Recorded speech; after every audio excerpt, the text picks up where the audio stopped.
তাআলা বলেন ওয়াস-সাইমিনা ওয়াস-সামাইমাত, সিয়াম আদায়কারী পুরুষ এবং সিয়াম আদায়কারী নারী, অর্থাৎ রোজাদার পুরুষ রোজাদার নারী, ওয়াল হাফিজিনা ফুরুজাহুম ওয়াল হাফিজাত, লজ্জাস্থানের হেফাজতকারী পুরুষ এবং লজ্জাস্থানের হেফাজতকারী নারী, ওয়ায-যাকিরিনা আল্লাহ কাসীরান ওয়ায-যাকিরাত, আল্লাহকে অধিক পরিমাণে স্মরণকারী পুরুষ এবং আল্লাহকে অধিক পরিমাণে স্মরণকারী নারী।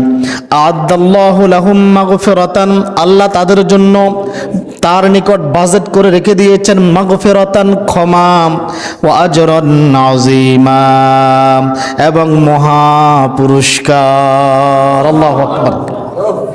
কি এমন মহা পুরস্কার দিবে আল্লাহ? ও আজরান আযীমা, মহা পুরস্কার। কি এমন মহা পুরস্কার? পুরস্কারটা জানার দরকার আছে না?